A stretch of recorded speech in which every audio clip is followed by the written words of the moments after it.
Bonjour et bienvenue sur Entre Terre et Ciel podcast, le podcast spirituel qui s'adresse à vous qui avez besoin de vous ancrer dans votre vie quotidienne et de développer votre conscience.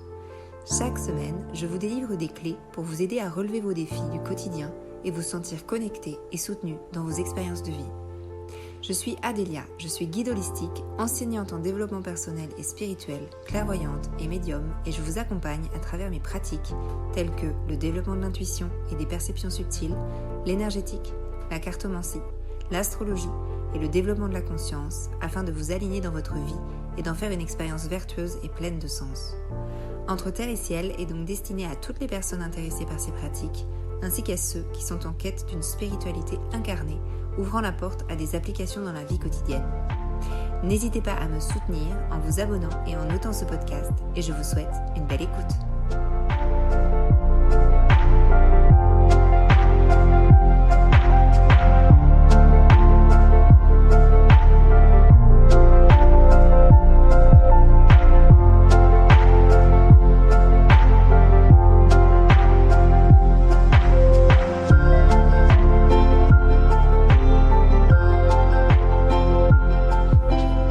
Bonjour à toutes et à tous et merci d'être avec moi pour ce 26e épisode de Entre Terre et Ciel podcast.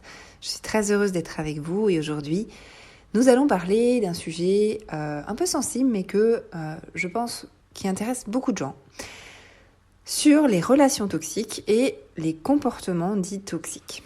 Alors, premièrement, avant vraiment de rentrer dans le vif du sujet, j'aimerais différencier ce qu'on appelle une personne toxique et un comportement toxique. Dans cet épisode, je ne vais pas vous parler de personnes toxiques comme par exemple des personnes qui sont atteintes de pathologies type pervers narcissique, puisque c'est même pas 4% de la population, donc c'est quand même assez rare, mais c'est pas de ça que je vais parler. Je vais pas parler de pathologie extrême, je vais parler de comportements qui, on va dire, sont nocifs entre individus. Que ce soit des comportements qui ont lieu dans des relations type amoureuses ou dans des relations amicales ou professionnelles ou familiales, etc., etc. Tout type de relations, mais on va dire que ça va être vraiment les comportements qu'on va mettre en place dans ce genre de relations qui vont nous amener une relation dite nocive pour nous et donc du coup toxique pour nous finalement. Parce qu'aujourd'hui, on met beaucoup de choses dans les relations toxiques. Et dans les personnes toxiques, je pense que vraiment les personnes profondément toxiques sont assez rares. Et ce sont généralement des comportements qu'on va mettre en place pour des raisons X ou Y. Et c'est plutôt ça, en fait, que j'aimerais qu'on aille regarder aujourd'hui. Alors, les comportements toxiques, généralement, ce qu'on met dedans, donc ce sont des comportements qui vont être nocifs entre individus, comme je vous ai dit, mais qui vont être de l'ordre de, par exemple, la manipulation, y compris émotionnelle, comme par exemple le chantage affectif. Ça peut être aussi, avoir des désirs de contrôle sur l'autre personne. Ça peut être aussi dire du mal des autres ou critiquer sans cesse, soit la personne ouvertement, soit de façon cachée. Ça peut être aussi faire culpabiliser, alors c'est beaucoup dans le chantage affectif qu'on a de la culpabilité, mais ça peut être aussi faire culpabiliser l'autre.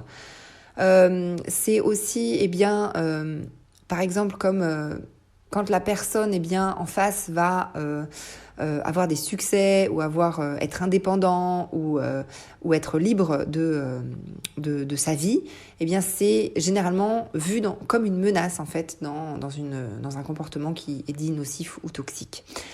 Ça peut être aussi par exemple essayer de rallier d'autres personnes à notre cause pour se sentir plus fort en dépréciant quelqu'un.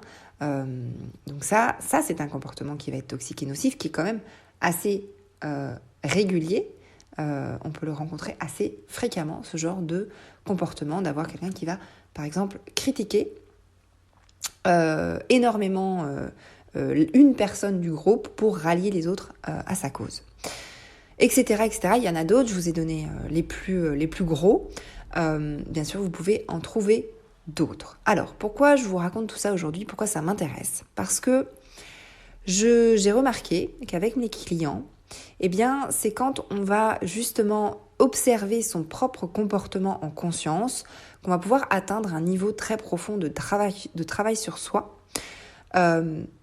Parce que, eh bien, pour être capable finalement de voir certains de nos comportements de manière lucide, il faut déjà généralement avoir commencé un travail et un chemin sur soi, car on est d'accord, c'est beaucoup plus simple finalement de dire que c'est l'autre personne le problème et on va dire que c'est l'autre personne qui est toxique ou je tombe que sur des personnes toxiques, les relations sont toxiques autour de moi parce que je ne tombe que sur des personnes comme ça. C'est beaucoup plus simple en fait d'aller pointer le comportement de l'autre du doigt plutôt que d'aller regarder ce qui ne fonctionne pas chez nous.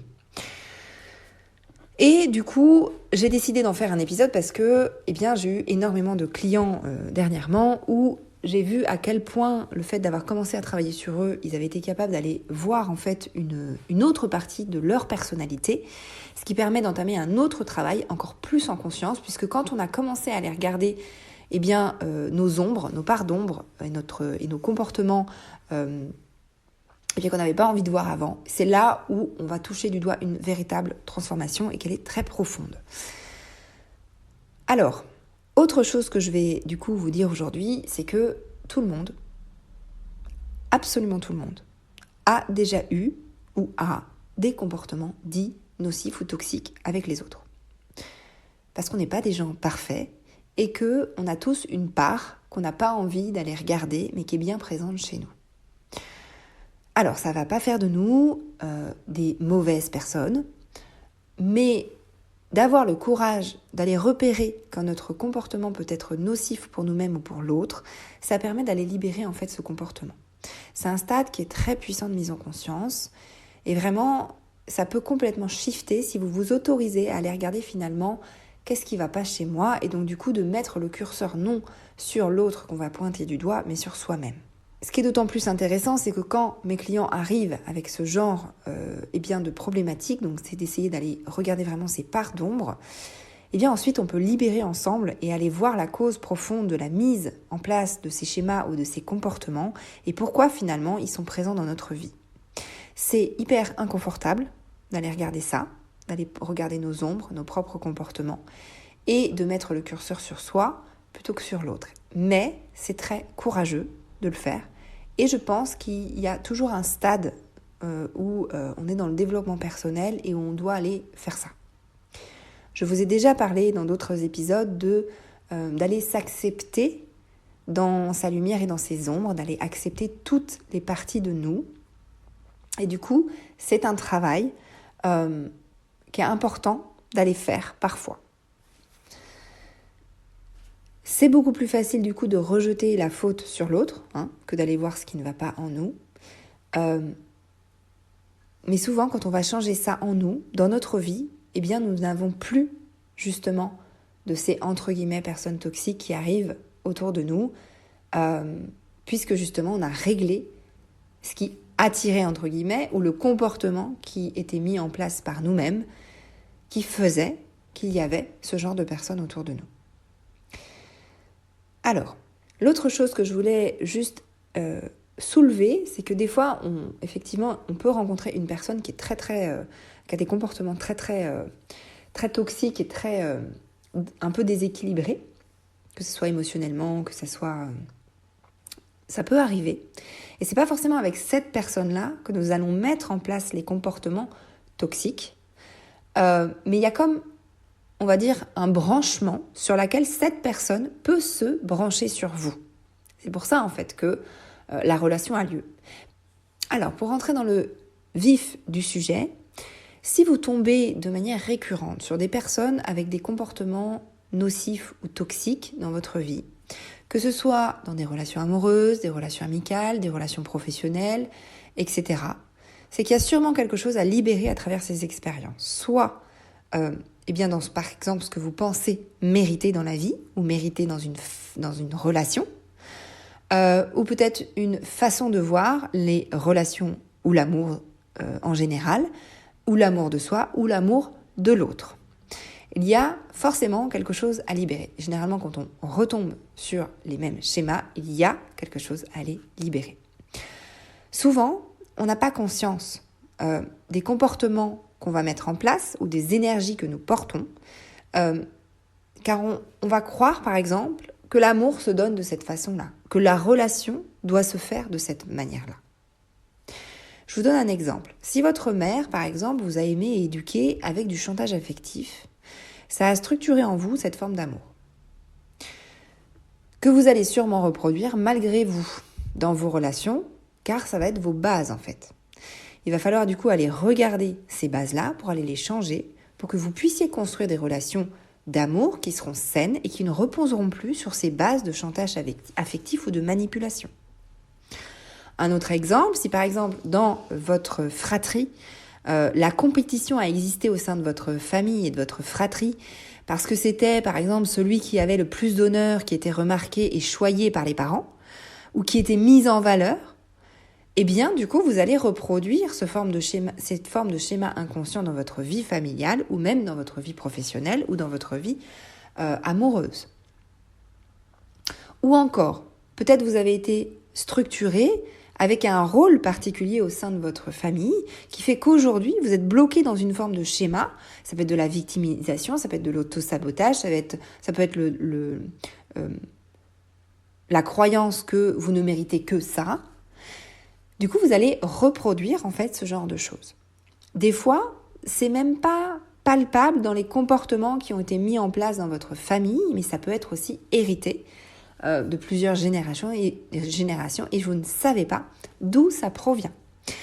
Ça peut être vraiment plusieurs choses différentes, mais généralement tout ça, en fait, ça va engendrer un comportement particulier ou peut-être vous allez vous observer. Alors, ça ne veut pas dire que vous êtes comme ça dans toutes les parties de votre vie, ça ne veut pas dire que vous êtes tout le temps en train de vous auto-saboter ou tout le temps de vous positionner en tant que victime ou tout le temps avoir un comportement nocif, toxique pour vous-même, par exemple, ou pour l'autre. Ça ne veut pas forcément dire ça. Et ça veut dire qu'il peut y avoir certains comportements qui ont à être mis en lumière pour que vous puissiez avancer sur un pan de votre vie. Ça peut être par exemple, en amour, vous êtes très possessif, vous êtes très jaloux, vous n'autorisez pas l'autre à faire ce qu'il veut, à être libre, à se sentir aimé même quand il n'est pas là ou même quand il est en train de faire autre chose. Ça peut être ça, c'est un comportement finalement toxique, c'est un comportement nocif. Ça peut être voir la vie amoureuse que d'une certaine manière et ne pas autoriser l'autre à être tel qu'il est, différent de votre façon de penser dans un couple. Ça peut être des choses qui sont très subtiles, mais qui finissent par être nocives pour la relation, nocives pour vous-même, et qui finalement ne permettent pas d'avoir une relation posée, saine, aboutie et mature émotionnellement. Beaucoup de choses dans les relations toxiques se situent dans nos parts émotionnelles que nous n'avons pas réglées. C'est pour ça que je vous ai fait plusieurs épisodes sur justement l'émotionnel, parce que c'est là où ça va vous mettre comme un point de levier et vous n'allez du coup pas accepter certaines formes de comportement de l'autre puisque ça va activer un levier chez vous émotionnel où vous ne pouvez pas émotionnellement accepter ce genre de choses en face. Du coup, quand il y a ça, la relation ne repose pas sur des bases saines. Du coup, je suis en train un peu de démystifier ce qui est de l'ordre du comportement toxique, parce que des fois, on a l'impression que le comportement toxique, ce sont forcément des choses qui sont ultra hard, ultra difficiles, alors que pas forcément. Ça peut être juste le fait de ne pas accepter que l'autre soit libre dans une façon de faire, par exemple, dans une relation. Ça peut être, par exemple, le fait de si tu fais ça, eh bien, je ne t'aimerai plus. Ou si tu fais ça, eh bien, je ne te donnerai plus ça. Ça, c'est du chantage affectif, finalement. En fait, c'est très minimisé, finalement, dans nos sociétés, puisque toutes nos sociétés reposent sur ça, y compris le collectif, y compris la façon dont est dirigé notre pays, par exemple. Ça fonctionne énormément sur ça. Donc, c'est très compliqué d'aller le pointer du doigt chez nous et de se dire « il y a ça qui ne va pas, il y a ça que j'ai envie de régler ». Mais j'ai envie de vous dire, plus on sera nombreux à aller regarder ça en nous et à le régler chez nous, plus collectivement, ça ira mieux aussi. C'est pour ça que c'est important finalement de faire ce travail-là. Puis vous pouvez tout simplement le faire de manière très centrée sur vous, et c'est tout à fait ok, juste pour avoir une vie plus saine, une vie meilleure et une vie plus apaisée. Donc tout ça pour vous dire que le but, c'est pas de culpabiliser si vous avez mis en place ce genre de comportement ou si vous les observez chez vous, mais de les remarquer tout simplement pour pouvoir les transformer et vous donner la chance de vivre une autre forme de réalité que celle qui vous a été inculquée ou que vous portez en vous, vous ne savez même pas pourquoi et c'est pas très important des fois de savoir pourquoi. Le but, c'est d'aller le solutionner. Parce que la seule chose finalement que vous pouvez travailler profondément dans votre vie, c'est ce que vous allez mettre en conscience. Comme disait Jung, jusqu'à ce que vous rendiez l'inconscient conscient, il dirigera votre vie. Du coup, si vous observez ce genre de comportement dans les gens que vous rencontrez, avec lesquels vous créez des relations, et que c'est un problème récurrent dans votre vie, alors ça peut se situer, je le dis, dans des secteurs de vie différents, ça peut être professionnel, amical, amoureux, etc., ou dans plusieurs secteurs de vie. Vous n'êtes pas obligé que ce soit dans tous les secteurs de vie, ça peut être aussi dans une dynamique particulière d'amitié. Essayez de regarder en quoi vous nourrissez ces relations. Essayez de regarder en vous ce que ça provoque, comme par exemple cette personne-là fait ce comportement-là. Est-ce que vous vous mettez en colère? Est-ce que vous êtes dans le chantage affectif? Est-ce que votre émotionnel devient complètement ingérable? Est-ce que ça provoque en vous des choses auxquelles vous vous identifiez et que du coup vous ne pouvez pas faire autrement que d'être dans un comportement de type manipulation ou de type chantage affectif ou de type envie de contrôle, parce qu'il y a aussi l'envie de contrôle, l'envie de contrôle est un comportement toxique. Donc essayez de regarder un petit peu tout ça et bien de voir en quoi ce comportement peut s'avérer nocif pour vous. En quoi c'est nocif pour vous, ce que vous mettez en place. J'irai même plus loin. Un comportement toxique finalement pour vous et pour l'autre, ça peut être aussi de se culpabiliser tout le temps, d'être tout le temps dans la culpabilité pour tout ce que vous allez faire. C'est un comportement qui, au final, sera nocif pour vous.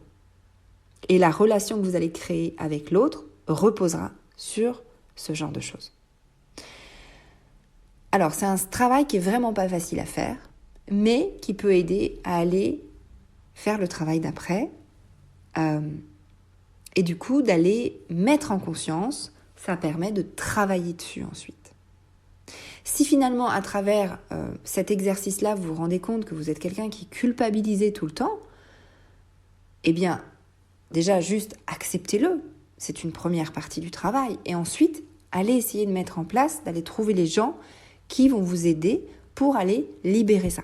C'est un travail qui n'est pas facile à faire, mais qui peut vous aider vraiment à aller plus loin. Faites-le si vous en avez envie et surtout si vous avez envie d'aller travailler dessus avec quelqu'un après. Parce que c'est pas le tout d'aller regarder ça puis de vous retrouver avec ça sur les bras sans rien faire avec après. Ça, je vous conseillerais pas de le faire non plus. Essayez de le faire si vraiment vous sentez qu'il y a une clé derrière que vous pouvez avoir pour justement avoir une relation amoureuse que vous avez peut-être jamais eue et que vous avez envie d'avoir. Vous savez aussi que c'est quand on observe toutes les parties de nous sans les juger, qu'on les accepte pleinement, que nous pouvons ensuite aller les transformer, les guérir. Un comportement que vous avez qui a été mis en place dans votre vie, il a forcément été mis en place à un moment donné, à la base, pour votre survie. Quand on comprend, par exemple dans l'enfance, qu'il faut agir de telle manière, comme ça, pour être aimé ou pour être accepté de la famille ou pour être en sécurité au sein de sa famille, évidemment qu'on va produire ce comportement-là. Évidemment qu'on va se structurer de cette manière-là. Mais aujourd'hui, en tant qu'adulte, vous avez le pouvoir d'aller transformer ce rapport pour aller changer vos relations dans votre réalité actuelle. Puisque aujourd'hui, vous avez la capacité d'aller trouver les outils pour justement transformer ça et obtenir une autre réalité de vie. Alors, dans mes séances, évidemment, on met ça en conscience pour que votre inconscient devienne conscient et qu'on transforme justement cet inconscient pour que vous puissiez avoir une autre réalité de vie. Et du coup, ça c'est ce que je fais dans mes séances avec vous. C'est aussi ce que je vous propose de faire dans mon nouveau programme qui s'appelle Libération. C'est un programme de 8 semaines, donc c'est un programme assez rapide. C'est un petit programme d'accompagnement, mais dans lequel vous pouvez aller travailler de grosses croyances, justement pour débloquer toutes ces croyances, toutes ces pensées limitantes, tous ces schémas que vous avez mis en place à un moment donné et qui vous conditionnent dans une certaine réalité de vie. Donc le but, c'est d'aller les libérer, libérer ces conditionnements, afin d'avancer vers justement avoir un sentiment de puissance dans sa vie, se sentir réaligné et finalement avoir une vie qui correspond à notre, j'ai envie de dire entre guillemets, véritable identité, mais surtout qui correspond à nos désirs, qui correspond à ce qu'on est vraiment et qui ne correspond pas à nos conditionnements. La majorité des gens manifestent une réalité qui est fonction de leur conditionnement et qui n'est pas fonction de leur véritable désir. Et donc dans ce programme que je vous propose de vivre avec moi, on va à la source du problème pour changer justement des aspects de votre vie actuelle. Voilà, c'était ce que je voulais vous proposer aujourd'hui comme travail, comme réflexion. Donc de démystifier un petit peu ce que c'est que la relation toxique et ce que c'est aussi que le comportement toxique et aussi le comportement nocif qu'on va mettre en place dans nos vies. Et puis surtout, vous proposer un début de chemin pour commencer à essayer de le mettre en conscience et ensuite d'aller travailler avec la personne de votre choix pour aller essayer de résoudre et de transformer justement cet inconscient que vous commencez à mettre en conscience. Voilà, je vais m'arrêter là pour aujourd'hui. J'espère que cet épisode vous a été utile. Je vous remercie pour votre écoute. N'hésitez pas à noter et à laisser un avis sur ce podcast ou à le partager autour de vous. Je vous dis à la semaine prochaine pour le 27e épisode de Entre Terre et Ciel. Nous parlerons de faire la différence entre nos attentes et nos désirs. Je vous dis à la semaine prochaine.